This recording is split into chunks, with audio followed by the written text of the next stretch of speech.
Sejarah Kementerian Agama Kantor Kabupaten Cilacap. Bangsa Indonesia adalah bangsa yang religius. Hal tersebut tercermin baik dalam kehidupan bermasyarakat maupun dalam kehidupan bernegara. Di lingkungan masyarakat, terlihat terus meningkatnya kesemarakan dan kekhidmatan kegiatan keagamaan, baik dalam bentuk ritual maupun dalam bentuk sosial keagamaan.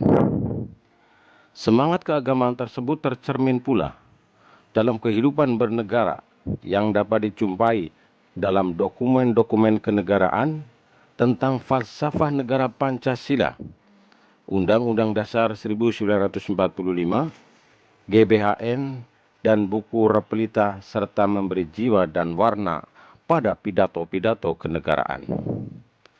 Dalam melaksanakan pembangunan nasional, semangat keagamaan tersebut menjadi lebih kuat dengan ditetapkannya atas keimanan dan ketakwaan terhadap Tuhan Yang Maha Esa sebagai salah satu asas pembangunan. Hal ini berarti bahwa segala usaha dan kegiatan pembangunan nasional dijiwai, digerakkan, dikendalikan oleh keimanan dan ketakwaan terhadap Tuhan Yang Maha Esa sebagai nilai luhur yang menjadi landasan spiritual, moral, dan etik pembangunan.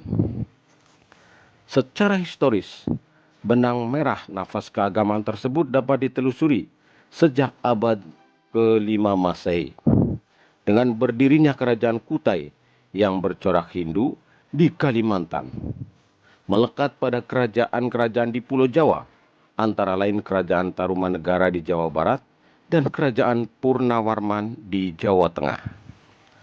Pada abad ke-8, corak agama Buddha menjadi salah satu ciri kerajaan Sriwijaya yang pengaruhnya cukup luas sampai ke Sri Lanka, Thailand, dan India.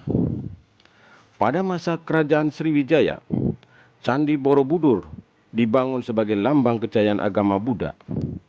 Pemerintah kerajaan Sriwijaya juga membangun sekolah tinggi agama Buddha di Palembang yang menjadi pusat studi agama Buddha se-Asia Tenggara pada masa itu.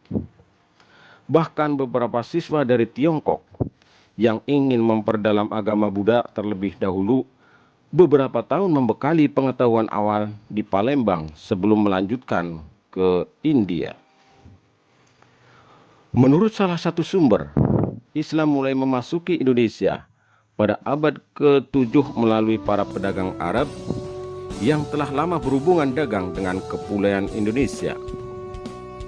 Tidak lama setelah Islam berkembang di Jazirah Arab, agama Islam tersiar secara hampir merata di seluruh kepulauan Nusantara seiring dengan berdirinya kerajaan-kerajaan Islam seperti Perlak dan Samudra Pasai di Aceh, Kerajaan Demak, Pajang, dan Mataram di Jawa Tengah, Kerajaan Cirebon dan Banten di Jawa Barat, Kerajaan Goa di Sulawesi Selatan, Kerajaan Tidore dan Ternate di Maluku, Kerajaan Banjar di Kalimantan, dan lain-lain.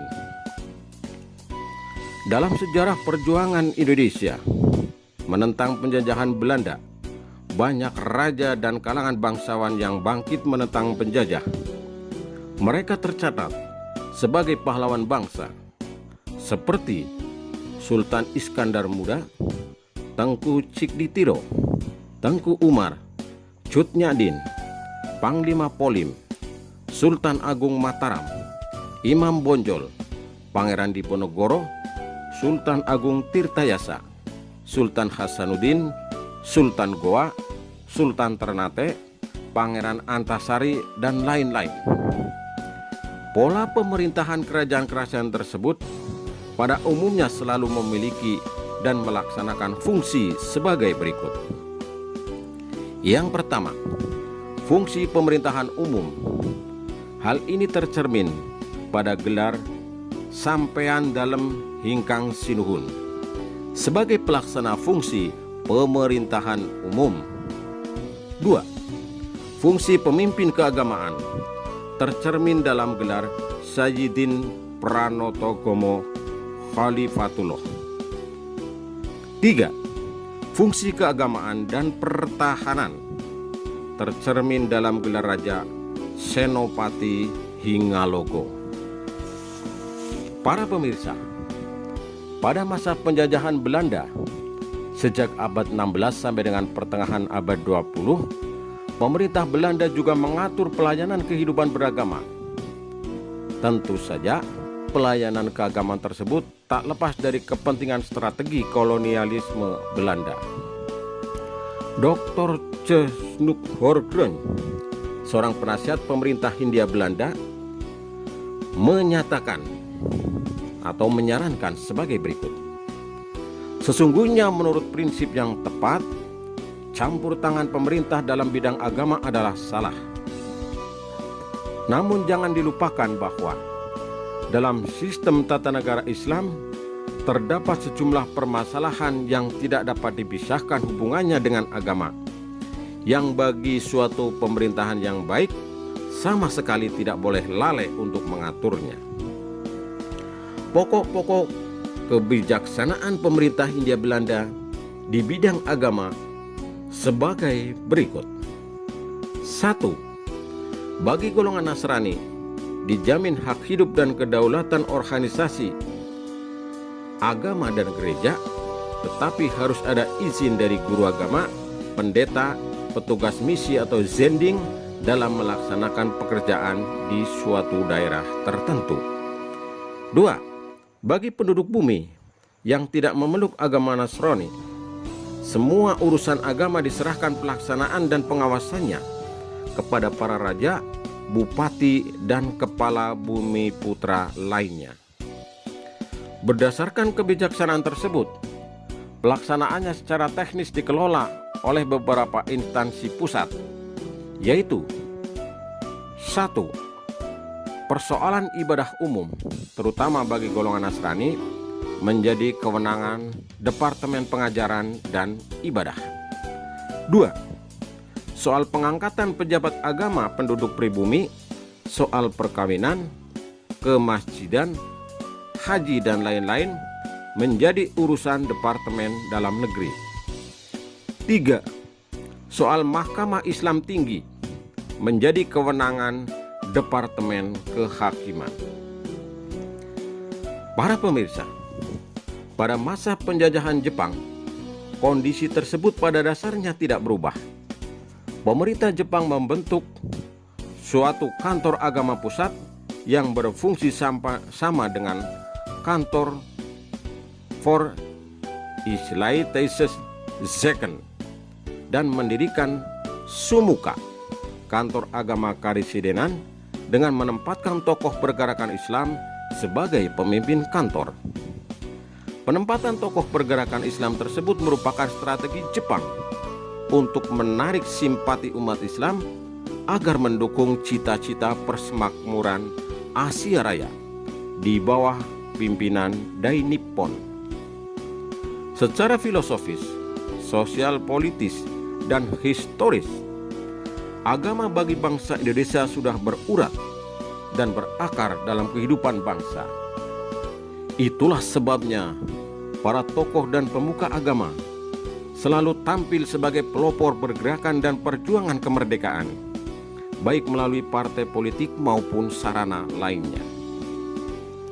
Perjuangan gerakan kemerdekaan tersebut menjadi jalan panjang sejak zaman kolonial Belanda sampai kalahnya Jepang pada Perang Dunia Kedua. Kemerdekaan Republik Indonesia diproklamasikan pada tanggal 17 Agustus 1945. Pada masa kemerdekaan, kedudukan agama menjadi lebih kokoh dengan ditetapkannya Pancasila sebagai ideologi dan falsafah negara dan Undang-Undang Dasar 1945. Sila ketuhanan yang Maha Esa yang diakui sebagai sumber dari sila-sila lainnya mencerminkan karakter bangsa Indonesia yang sangat religius dan sekaligus memberi makna rohaninya terhadap kemajuan-kemajuan yang akan dicapai.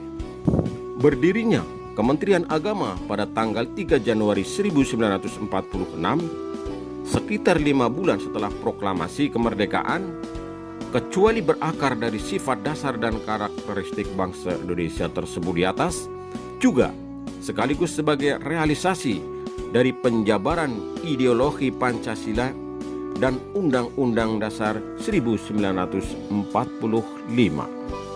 Ketentuan yuridis tentang agama tertuang dalam Undang-Undang Dasar 1945 Bab 11 tentang agama pasal 29 ayat 1 dan ayat 2 bahwa 1. Negara berdasar atas ketuhanan yang Maha Esa. 2. Negara menjamin kemerdekaan tiap-tiap penduduk untuk memeluk agamanya masing-masing dan beribadah menurut agama dan kepercayaannya itu. Dengan demikian, agama telah menjadi bagian dari sistem kenegaraan sebagai hasil konsensus nasional dan konvensi dalam praktek ketatanegaraan Republik Indonesia yang berdasarkan Pancasila dan Undang-Undang Dasar 1945.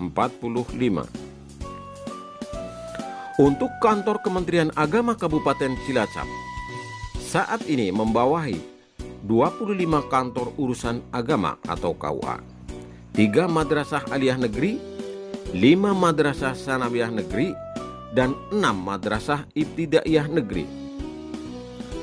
Adapun yang menjadi Kepala Kantor Kementerian Agama Kabupaten Cilacap sampai dengan sekarang adalah sebagai berikut. 1.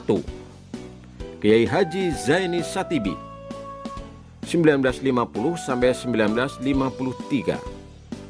2. Kiai Haji Amin Aulawi 1954 sampai 1955. 3. Haji Zawawi 1956 sampai 1958. 4. Mudassir 1958 sampai dengan 1960. 5. Kiai Haji Ahmad Muawam 1960 sampai dengan 1966. 6. SHM Ghufron Al-Mursyidi 1966 sampai dengan 1968. 7. Haji Amin Husaini 1968 sampai dengan 1974. 8. Haji Hayun S 1974 sampai dengan 1980. 9. Haji Ahmad Syari 1980 sampai dengan 1987. 10. Dr. Andes Haji Musman 1987 sampai 1992. 11. Haji Muhaddin BA 1992 sampai dengan 1995. 12. Dr. Andes Haji W. Wahyadi Al-Ghani 1995 sampai dengan 1998. 13. Dr. Andes Haji Suhadi Ahmad 1998 sampai dengan 2001. 14. Dr. Andes Haji Mustamid MAG 2001 sampai dengan 2005. 15.